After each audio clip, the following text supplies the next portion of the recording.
नमस्ते। कभी सोचा है एक खूबसूरत सा फूल कैसे एक नए जीवन के बीच में बदल जाता है? अरे, ये सब एक बहुत ही कमाल की और माइक्रोस्कोपिक प्रोसेस से शुरू होता है जिसे हम अपनी आंखों से देख भी नहीं पाते। तो आज हम भ्रूण कोश यानी एम्ब्रियो सैक की इसी फैसिनेटिंग जर्नी को समझने वाले हैं, एक अकेली कोशिका से जीवन के बीज तक। तो इस पूरी जर्नी को हम कैसे समझेंगे? चलिए फटाफट देखते हैं। सबसे पहले हम मेगास्पोरोजेनेसिस यानी गुरु बीजाणु जनन की शुरुआत को समझेंगे। फिर हम देखेंगे कि फीमेल गैमेटोफाइट मतलब मादा युग्मकोद्भिद कैसे डेवलप होता है। इसके बाद हम एक मैच्योर एम्ब्रियो सैक की स्ट्रक्चर को एक्सप्लोर करेंगे और आखिर में रिप्रोडक्शन में हर सेल का क्या इंपॉर्टेंट रोल है ये जानेंगे। तो चलिए इस माइक्रोस्कोपिक दुनिया में डाइव लगाते हैं। तो हमारी कहानी की शुरुआत होती है एक बहुत ही जरूरी प्रोसेस से, जिसे कहते हैं गुरु बीजाणु जनन या मेगास्पोरोजीनेसिस। समझ लीजिए, ये फीमेल गेमीट की इनक्रेडिबल जर्नी का पहला चैप्टर है। तो ये गुरु बीजाणु जनन आखिर है क्या? देखिए, आसान शब्दों में ये वो प्रोसेस है जिसमें एक स्पेशल मदर सेल होती है, जिसे हम मेगास्पोर मदर सेल या एमएमसी कहेंगे। वो मियोसिस नाम के एक खास सेल डिवीजन से गुजरती है और इस डिवीजन के आखिर में एक सेल से 4 नई कोशिकाएं बनती हैं। इन्हें ही हम गुरु बीजाणु या मेगास्पोर्स कहते हैं। और ये है हमारी कहानी की हीरोइन, गुरु बीजाणु मात्र कोशिका यानी एमएमसी। जैसा कि आप इस डायग्राम में देख सकते हैं, ये ओव्यूल यानी बीजांड के अंदर उसके माइक्रोपाइलर एंड पर मौजूद होती है। तो अब होता है पहला डिवीजन। ये एमएमसी अपना पहला मियोटिक डिवीजन पूरा करती है और नतीजा 2 कोशिकाएं जो एक दूसरे से जुड़ी रहती हैं, जैसा आप दूसरे डायग्राम में देख रहे हैं। इसे कहते हैं मेगास्पोर डायड। लेकिन कहानी यहीं खत्म नहीं होती।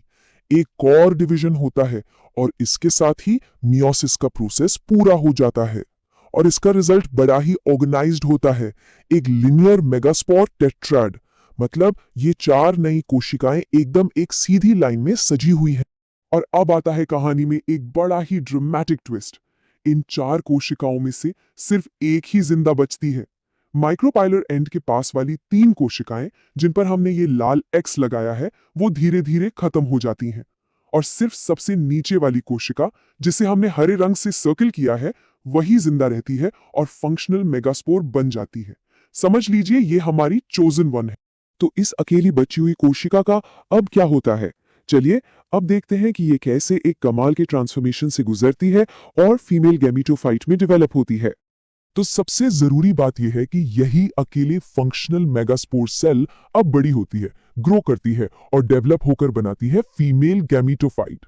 और इसी स्ट्रक्चर को हम एम्ब्रियो सैक या भ्रूण कोश के नाम से भी जानते हैं। तो ये डेवलपमेंट होता कैसे है? सबसे पहले इस फंक्शनल मेगास्पोर का न्यूक्लियस माइटोसिस से डिवाइड होता है, जिससे 2 नए न्यूक्लियाई बनते हैं। और जैसा आप इस डायग्राम में देख ही सकते हैं, ये दोनों न्यूक्लियाई सेल के ऑपोजिट पोल्स यानी विपरीत ध्रुवों की तरफ चले जाते हैं। और ये सिलसिला यही नहीं रुकता। इसके बाद हर पोल पर 2 और माइटोटिक डिविजन्स होते हैं। तो पहले डिवीजन के बाद बन जाते हैं टोटल 4 न्यूक्लियाई और दूसरे के बाद टोटल 8 न्यूक्लियाई। तो अब हमारे पास एक ही सेल के अंदर 8 न्यूक्लियाई मौजूद हैं। अब यहाँ एक बहुत ही इंटरेस्टिंग फैक्ट सामने आता है। एक typical angiospermic embryo sac mature होने पर 8 न्यूक्लियस वाला तो होता है, पर उसमें सेल सिर्फ 7 होते हैं। अब ये थोड़ा अजीब लग सकता है ना, कि न्यूक्लियस 8 पर सेल सिर्फ 7। पर सवाल यह है कि ऐसा कैसे? चलिए इसी को समझते हैं।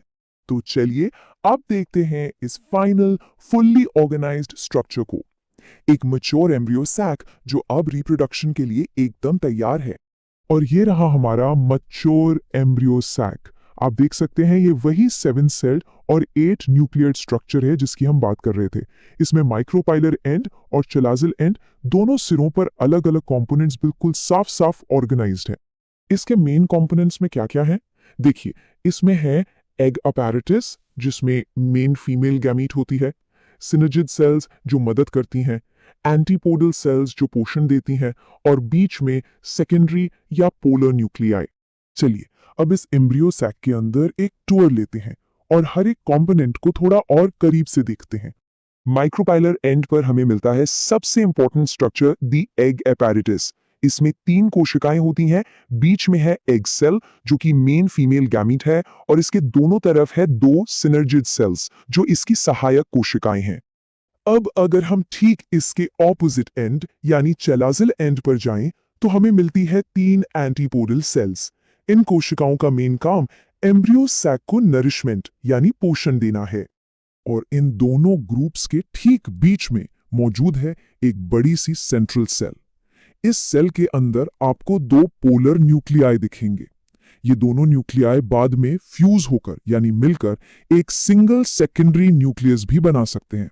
यहाँ एक और दिलचस्प बात है, जो सिनर्गिड सेल्स हैं उनमें एक स्पेशल उंगली जैसी स्ट्रक्चर होती है जिसे फिलीफॉर्म अपैरेटस कहते हैं।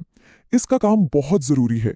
ये पॉलन ट्यूब के लिए एक गाइड की तरह काम करता है, उसे सही रास्ता दिखाता है। तो इतनी सब तैयारी, इतना कॉम्प्लेक्स स्ट्रक्चर आखिर किस लिए? इस पूरी जर्नी का मकसद क्या है? अब हम कहानी के सबसे क्रूशियल हिस्से पर आते हैं और समझते हैं इन सभी सेल्स का रिप्रोडक्शन में असल रोल क्या है। ये टेबल इन सभी के रोल्स को परफेक्टली समराइज करती है। देखिए, एग सेल जैसा हम जानते हैं फर्टिलाइजेशन के बाद एम्ब्रियो बनाती है, मतलब नए पौधे की शुरुआत यहीं से होती है। सिनर्जिड सेल्स पॉलन ट्यूब के लिए एक वेलकम कमेटी की तरह है, उसे अट्रैक्ट करती हैं और गाइड करती हैं। सेकेंडरी न्यूक्लियस एक मेल गैमेट के साथ फ्यूज होकर एंडोस्पर्म बनाता है, जो डेवलपिंग एम्ब्रियो के लिए फूड सोर्स है। और आखिर में एंटीपोडल सेल्स फर्टिलाइजेशन के बाद डीजेनरेट हो जाती हैं और पोषण देती हैं। तो स्टेज तो अब सेट है, हर सेल को अपना रोल पता है, सब अपनी अपनी जगह पर तैयार हैं। पर अब सबसे बड़ा सवाल ये है कि जब पॉलन ट्यूब आती है तो क्या होता है? ये फर्टिलाइजेशन के फाइनल एक्ट को ट्रिगर कैसे करती है? खैर, ये एक और रोमांचक कहानी है जिसे हम फिर कभी जानेंगे।